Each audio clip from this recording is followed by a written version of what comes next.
Hello class, welcome to the review of Stage 1, Physics, the Science of Measurements. This review should give you a very good idea of what we did during this first stage. So let's get started. Hopefully this will be between 20 and 30 minutes. And so my idea is to do this, at a superficial level. I'm just gonna tell you the main ideas that we discussed during this stage. Of course, this review is not absolute or exhaustivo. So it's just a very brief review of the general concepts. So let's get started, guys. We have to go through 8 slides. So let's do this. So the first subtopic that we saw was 1.1 Introduction to Physics, in which we basically defined what physics was. And remember, physics is the science that studies matter, energy, space-time, and the interactions between these four concepts: matter, energy, space, and time. So as you can see, the definition of physics is extremely broad, extremely general. Because if you think about everything, guys, about every phenomenon, about every, you know, thing in nature, I mean, basically everything is matter and energy, and everything takes place in space at a certain time. You see what I mean? So basically, you might say, and I'm sorry for abusing the language so much, but you might say that physics is the study of the universe and all of its properties as a whole. You see, it could be understood as the most general science. It could be understood that way, and many people understand physics in that way. Whether it's right or wrong, well, that's open to discussion. But yeah, I mean, physics is basically the study of all. Okay, let's continue. We're gonna be reading each of these points, okay, in every single slide. So, what is the second point? Well, that physics can be broadly classified into classical physics, okay, and that was all the physics done prior or before the 1900s. And then after the 1900s, we did something that is usually called modern physics. Okay, so that is the if we want to trace a timeline. Okay, if we want to do this is year zero, this is year 1900, and this is, I don't know, like right now. So basically, what we understand by classical physics is all the physics done in this period of time up until about here, more or less. And modern physics is all the physics done from this point, more or less, right until now. Okay, that's basically the classification of physics in relation to the time period. What happened right here? Why did some people decide to make a cut right here to mark a division between the physics done previous to this year and after this year? Well, at this point, guys, there was a revolution in physics, a very strong revolution, including this stuff that you may have heard about, which is called quantum mechanics, like this, and relativity, atomic physics. All these very hard concepts, very yeah, it's very hard. It's much harder than this. That happened around this period. It was an explosion of discoveries, and that's basically the reason why. Well, that's one of the reasons why some people decided to make a cut in here and call this classical physics and call this modern physics. That's basically the idea. Okay, number 3, classical physics and modern physics have their own branches as represented in this table, each of which studies a particular aspect of nature. So classical physics has these sub branches inside it, so to speak: mechanics, acoustics, optics, thermodynamics, electromagnetism. And each of these branches, guys, studies a particular aspect of nature. For example, mechanics studies the motion of objects, acoustics studies sound, Optics studies light and all of its properties. Thermodynamics, as the name implies, thermo implies the study of heat and the conversion of energy from one source to another. But it's basically the study of heat and how it transfers from some bodies to other ones. And electromagnetism, like the name also implies, is the study of electricity and magnetism. So understanding what each of these studies is actually quite simple because the names imply the matter of study, and these are the ones that concern us. Really, I mean, basically in this semester we will just study mechanics. We will not study any of these four, and so it's just mechanics. And modern physics is all the much more complicated stuff. I know it's not a good definition, but all of these things are physics that basically you cannot really have an intuition about this type of physics. This is much more harder physics. It involves the study the atom and the nuclear reactions, etc., etc. So this is just complicated stuff. Okay, you might as well just think of this as in that way. It's a simplistic way of looking at this branch. I know, but that's enough for us. Okay, now what about the history of physics? 1.2 history of physics. Let's start reading. Number one, in the ancient Greece period, in the period of Aristotle, Plato, all these guys before the birth of Jesus Christ, Aristotle developed the idea that all things have a place in the universe. In other words, each thing, this is incorrect, each thing knows its place and wants to remain there. So this is more or less what these guys thought, that every single object on Earth, like rocks and trees and air and fire and water, etc., they have a specific place in the universe, and basically they move according to that place. For example, if you their way of explaining why a rock falls, okay, if this is the surface of the Earth and you lift a rock, then these guys thought that the reason why the rock is gonna go back to the ground, okay, the reason why that happens is that because the rock knows that its place is the ground and wants to come back there. You see, that's more or less the way these philosophers thought. For example, they also thought, number two, they thought that, I mean, Aristotle, among other philosophers, proposed the idea that heavier objects fall faster towards the ground than lighter ones, but never attempting to verify these ideas through experiment. So, like I told you guys in class, uh, in these ancient times, people did not really take this idea into consideration. Experiment. They just sat down more or less, and they started to think. It was like a very important activity for them. Start to reason and start to reason about nature in a sort of like a logical way. According to them, what they were doing was logical. The problem with these guys is that science doesn't work in that way. You need input from nature. You actually need to observe nature and to move things around. You see, you have to basically do experiments, do tests, not just sit down and think. You need to get your hands dirty. And apparently, history says that all of these philosophers, or most of them, never took that aspect into consideration. They never experimented that much. Okay, so what happened next around the 16th century, which is about this year more or less, the 1500s?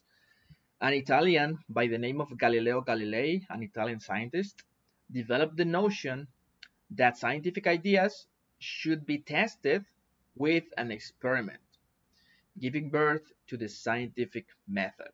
So Galileo Galilei is usually given the creation of the scientific method. This guy was the first, as history tells us, that actually took into consideration doing experiments with his ideas. He may propose certain ideas, I don't know, idea one, idea two, idea three, etc., in order to explain certain phenomena. And then he started to experiment with these ideas in order to reject some of those or accept other ones. Okay, so he was not thinking just about logic and reasoning, etc. He was actually thinking in actually doing stuff, like letting balls roll around above ramps and measuring time with a stopwatch. Well, not a stopwatch, with a water clock, etc. So he was the first doing these kind of things, and he revolutionized science in that way. So he created the scientific method, or at least he was one of the first ones that created the scientific method. Let's move on. 1.3, measurement and physical quantity. So remember, guys, what is a quantity? A quantity is basically some property of an object that can either be larger or smaller. You see, basically, like for example, the length is a quantity, because for example, the length of this length can change, right? It could have been larger or smaller, you see. So that property of this slide, which is the length, is a quantity because it can be either more or less. That's the idea. What other type of quantity can we find in our everyday life? I told you about, for example, friendship, or I don't know, love, all these types of things that even though quantities, we cannot measure them. We cannot assign, for example, if you love someone, you cannot really say that you love this person a certain value, for example, I don't know, 100 units of love. I'm just making this up, and that you love another person just 50 units of love. Such a thing doesn't exist. Okay, we have not even attempted to measuring love in this type of way. So even though we may consider love as a quantity, the difference with length, with the stuff that I was telling you over here, the difference between this quantity and this quantity is that length is what we know as a physical quantity. Why? Because a physical quantity is a quantity that can be measured. Can be measured. And so now that we're talking about measurement, what is measurement? Okay, number three, what is a measurement? When we measure something, what are we really doing? Well, basically, when we measure something, guys, is assigning a value. Let me write that in here. We're assigning a numerical value and a unit to such quantity or property.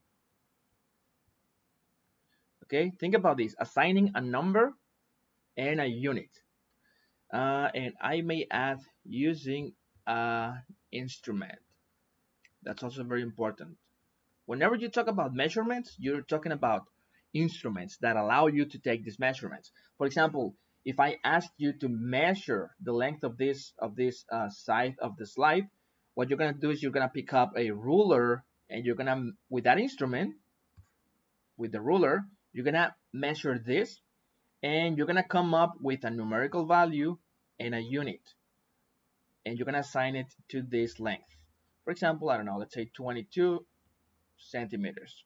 From here to here, the distance is 22 centimeters. So you have taken a measurement because you have assigned a number, a numerical value, and a unit to this quantity, which is length in this case. So that's what a measurement, that is what a measurement is. Number four, what is a unit of measurement? A unit of measurement is basically any pattern or any reference that you take in order to measure whatever.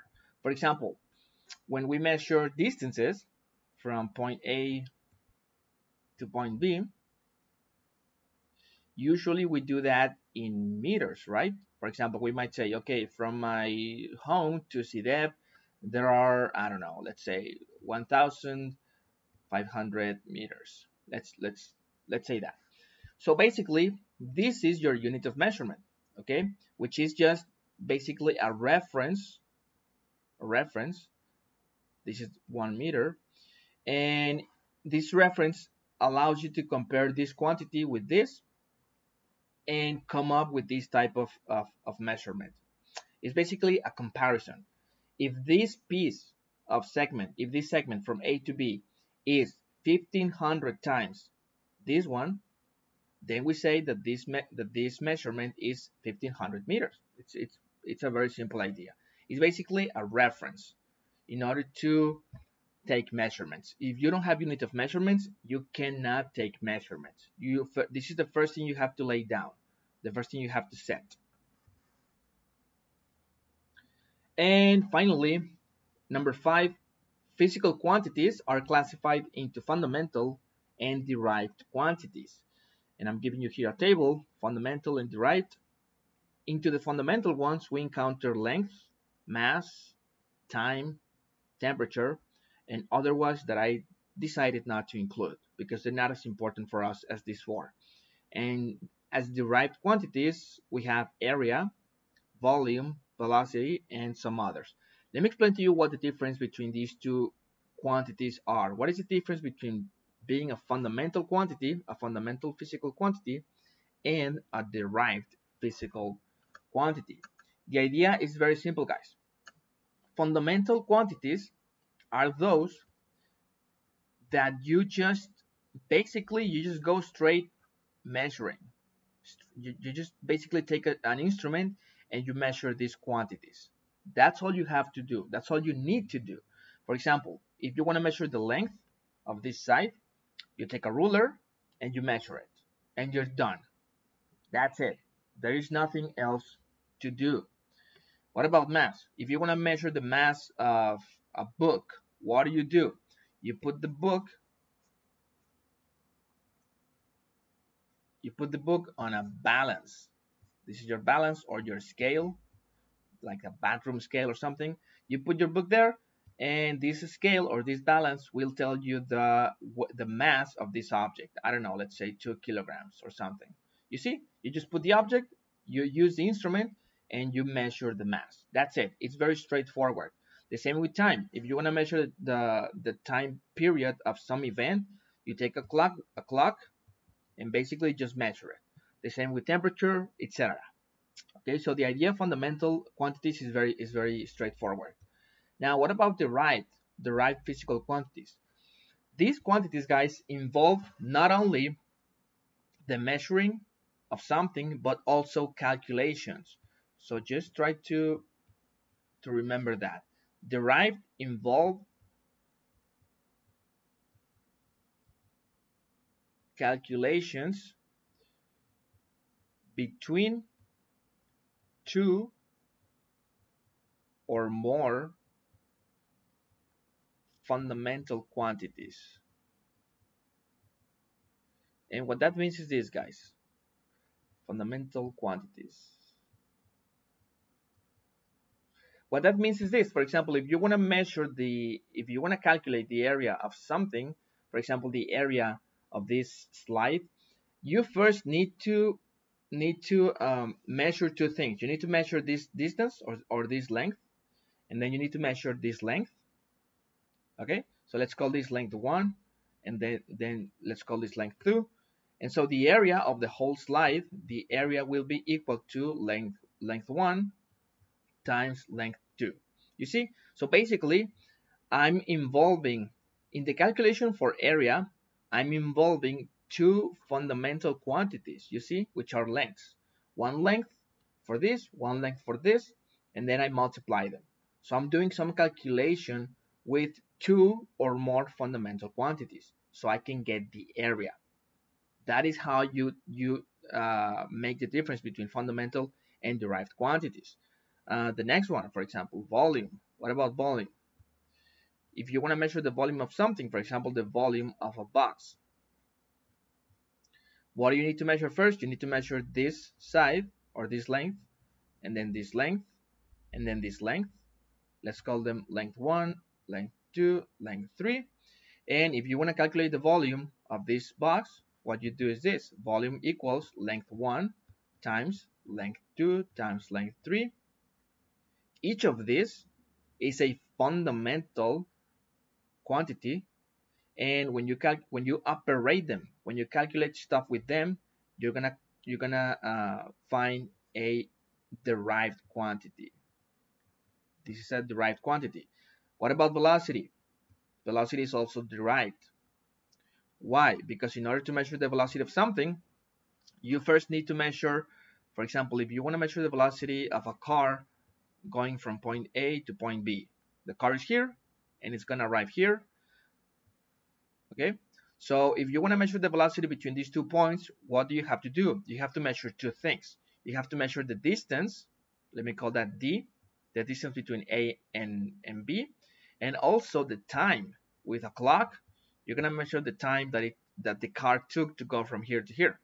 Okay, so we have distance and we have time. We need to measure these 2 things, and after that, the velocity will be equal to distance over time. So since each of these is a fundamental quantity, distance is a quantity of length, right? And time is right here. So we have 2 fundamental quantities being operated. Okay, I'm doing operations with them, and what's gonna come out of that is a derived quantity. So that's the idea, guys.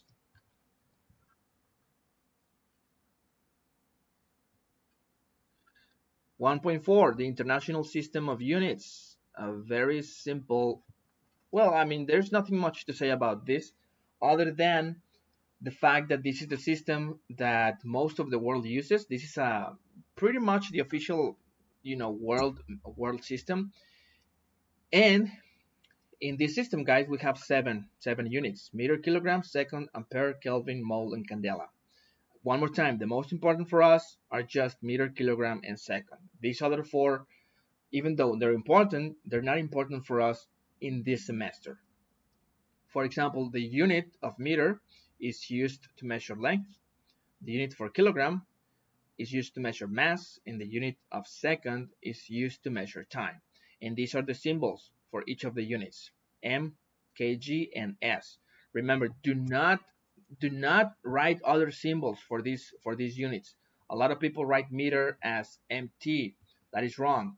Or some people write sec for second. That is wrong. Okay, etc. So just bear that in mind. So that is international system.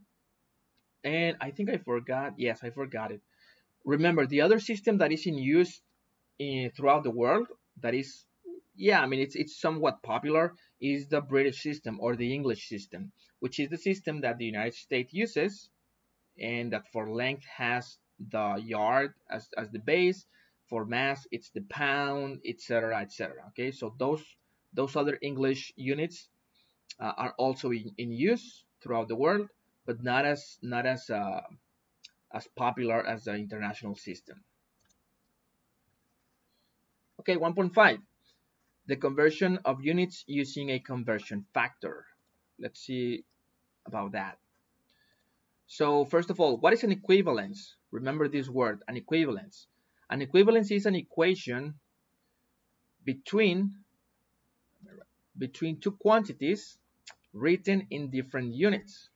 For example, we have in here this equation, right? It's an equation. I'm saying that this is equal to this.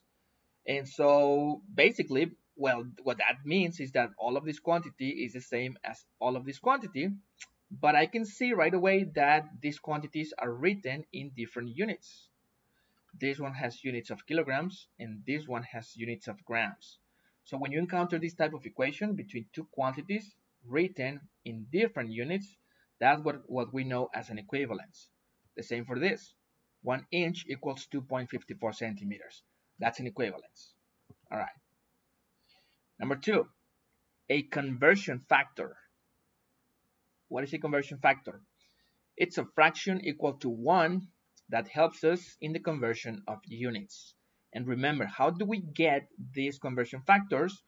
Well, we use equivalences like this and like this and like many other in order to write conversion factors. For example, out of the first equivalence, I can come up with this conversion factor, 1 kilogram over 1,000 grams. This is a fraction. It's equal to 1 because I'm dividing something over the same thing. And when you do that in mathematics, you always get 1. But I can also do it the other way around. I can write 1,000 grams over 1 kilogram, you see? And this is also another conversion factor equal to 1, etc. So basically, a conversion factor, guys, is always obtained using an equivalence. For this other equivalence, we may write 1 inch over 2.54 centimeters, and the other conversion factor is 2.54 centimeters over 1 inch. So you see how it works. Now, how are these conversion factors employed in the conversion of units? I'm just going to show you 3 examples of this, just to remind you. We're going to work through these 3 examples. Okay, so exercise 1, convert 13.4 centimeters into inches. Let's do it. The first step is write the equivalence between the units that you're using, centimeters and inches. So the equivalence is 2.54 centimeters equals 1 inch. And then second, write the conversion factors that you can write using these 2 quantities. So I can write this one, sorry about that. I can write this conversion factor and this other conversion factor. Okay, those are the first 2 steps. And number 3, this is where the actual work happens. What you need to do is write the original quantity to be converted. You want to convert this, right? So write it down as a fraction. If it's not a fraction, write just 1 below it and multiply it by a convenient. I always say that, a convenient conversion factor. So it's going to be either this or this one. How do you know which one is the convenient? Because you can use either of these. You can actually multiply this fraction, this fraction by any of these conversion factors, but only one of them will be convenient or useful. So basically, if you want to convert centimeters into inches, you need to get rid of this unit, centimeters.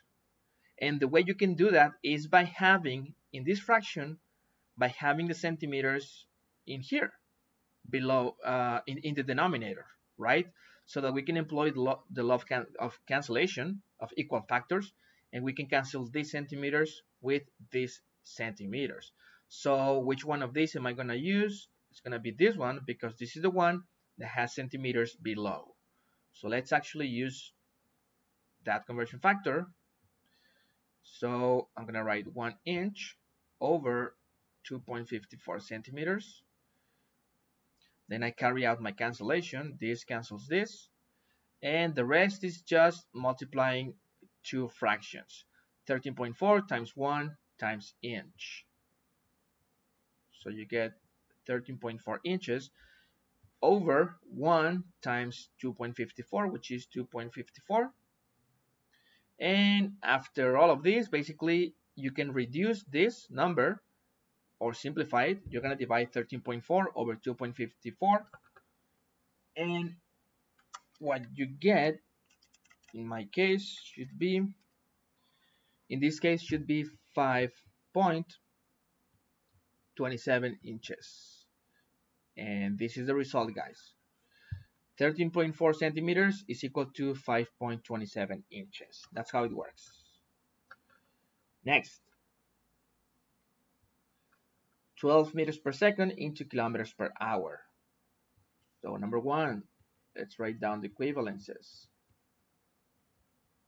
So in this case, we have 2 units in the original quantity, meters and seconds, and also 2 units in the, let's say, the output quantity, which is kilometers an hour. So I first need to write the equivalence between meters and kilometers. So let me write that down. 1,000 meters equals 1 kilometer. That is my first equivalence. And the other one is equivalence between seconds and hours. Well, I know that 3,600 seconds is equal to 1 hour. So these are my two equivalences. Now, second thing, I write the conversion factors.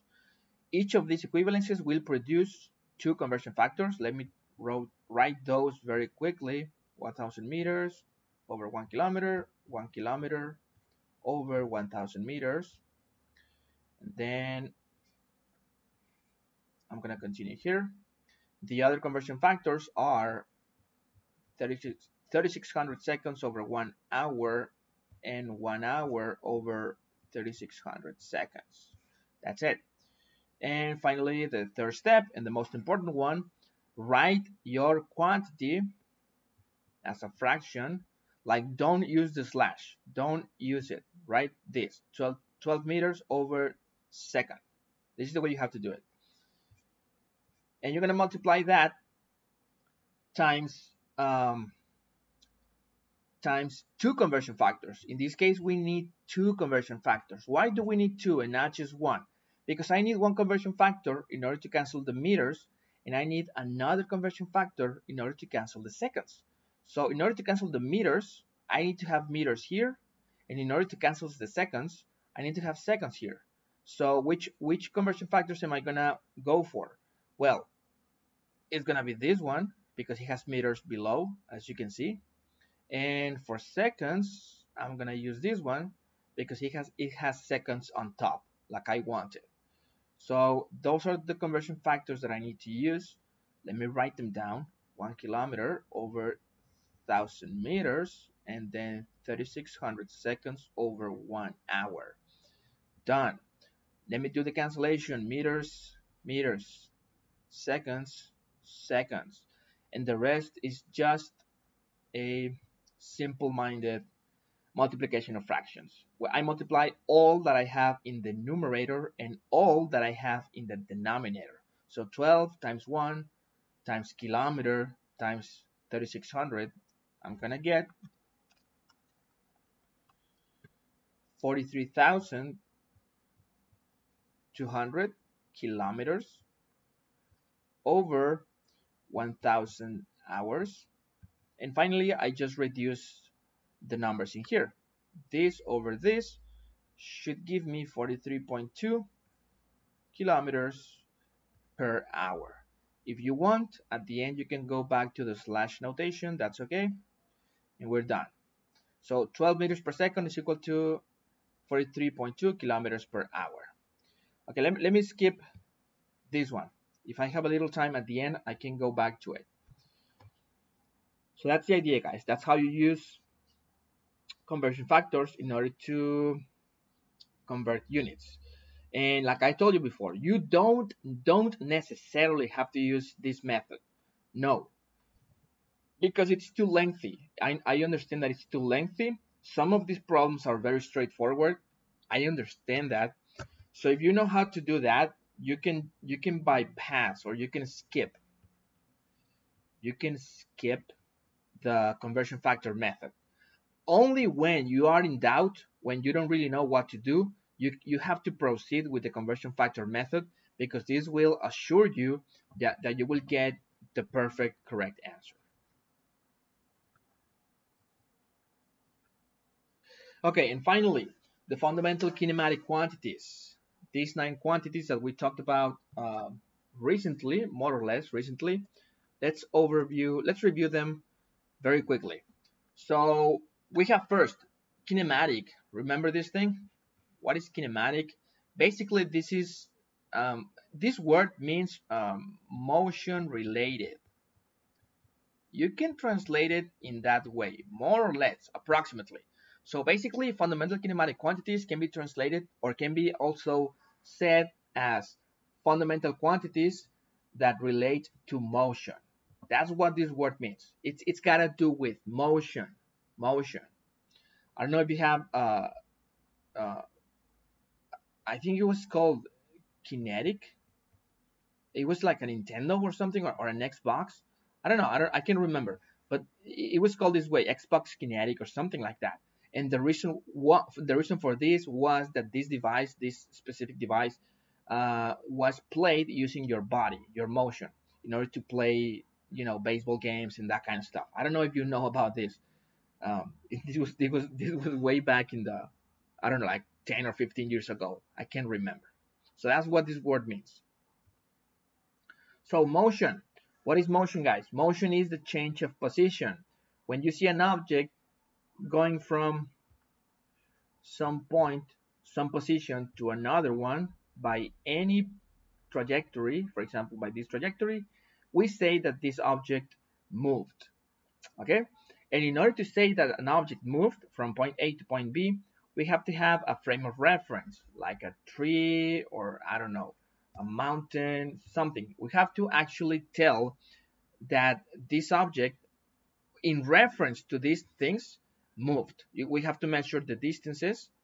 Okay, for example, right now, the object is at this point with respect to the tree, and at this point, we have this other distance, right? So clearly, the object moved because this distance and this distance are different, and therefore we can assess that the object moved. If you have nothing, if you cannot see anything, if your universe was completely blank or white, and you cannot actually specify the motion of an object, you need a point of reference, always. So what about distance now? Same example I showed you. Some object moves from point A to point B along this trajectory. Remember that the trajectory is kind of like the line that the object traces as it moves. Okay, it's kind of like this thing. So the distance that the particle or the object traveled is basically the length of all of this line, all of this trajectory, all of this length. That's the distance traveled. And what is the difference between distance and displacement? Well, the displacement is this. If you just consider the initial point and the final point of the trajectory, and you traced a straight line, it has to be a straight line from beginning to end, this straight line, the length of this straight line, the length is called the displacement. Okay, that is the difference between displacement and distance traveled. What about speed now? What is speed? Speed is the distance traveled. Let me write it down. The distance traveled over the time that such distance was traveled by. It's that simple, okay? It's distance over time. And velocity is something similar, but not really. Velocity is basically the same as speed. Well, in this case, it's displacement over time. Displacement over time. And it also needs a direction. Remember, velocity involves direction. For example, I can say that an object moves in that direction, okay, to the direction of north, at 50 kilometers per hour north. I need to say this. If I'm talking about velocity, I need to specify like how fast, 50 kilometers per hour, and in what direction. This is velocity when you need to include the direction. But if you don't include the direction, if you just care about how fast the object is going, then you're talking about speed. So that is the difference. Now acceleration. What is acceleration? Acceleration, guys, even though we're gonna study this thing more in the next stage, acceleration is the change of speed or change of velocity. Change of velocity in a given amount of time. That's what it is. It's basically changing the velocity. When you get into your car and then you start moving at, I don't know, 20 kilometers per hour, and then you step on the gas pedal so that you move faster, and then you move at 40 kilometers per hour on the highway, then we say that since there was a change in velocity from 20 kilometers per hour to 40 kilometers per hour, then we say that this car accelerated. It changed its velocity. Okay, number 7, mass. What about mass? What is mass? Well, even though I told you that I was going to give you a better definition for mass, a partial definition or an introductory definition for mass is basically the amount of matter that any object has. If I'm talking about a cup of coffee, the amount of matter that this cup of coffee has is a measurement of its mass. Another way to say this is that mass is a number or a property of this object that has a strong relation to how much resistance this object has when we want to change its state of motion. For example, if you imagine a cup of coffee and you imagine a truck, a pickup truck. I'm not very good at drawing, I'm sorry guys. This is a pickup truck. Okay, which of these is harder to get into motion? Clearly the pickup truck, right? You need a very, very large force in order to get this one going.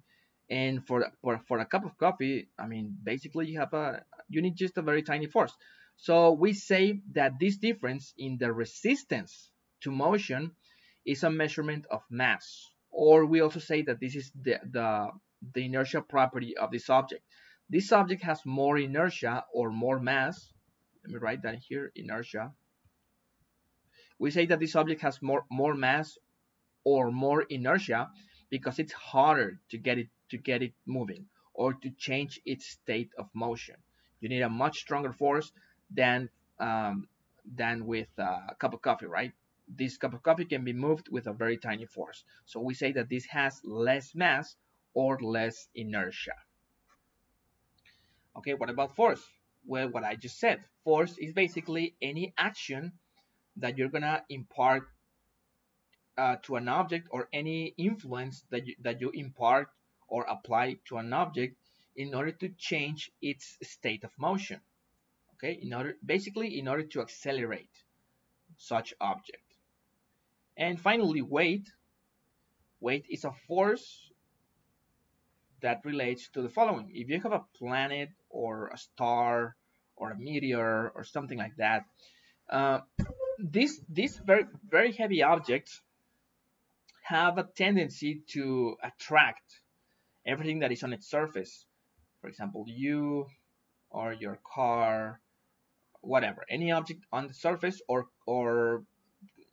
close to the surface of the earth, an airplane, a spaceship, the International Space Station that orbits the planet Earth, etc. All of these objects are being attracted by the earth towards the center of the earth, towards the center. That's the direction of the weight. So weight is this. The weight of an object is the force that planet Earth applies on such object. For example, the weight of this person is the force that planet Earth applies on this person towards the center of the Earth. The weight of this car is the force that the planet Earth applies on the car and that keeps it stuck to the ground, and so on. That's what weight is. All right, and I mean, it happens not only in planets, but it can happen in stars. I mean, if you go close to the sun, okay, the sun will also attract you towards its center, etc., etc. And I mean, generally speaking, any object can do this, but it's only noticeable when the object is very massive, like in stars and planets, and this type of celestial, very, very massive objects. Okay, so basically, guys, I think that's gonna conclude the review. Okay, I hope you can make a good use of this, and remember, take it lightly, take it slowly, and that's about it, guys. Thanks so much.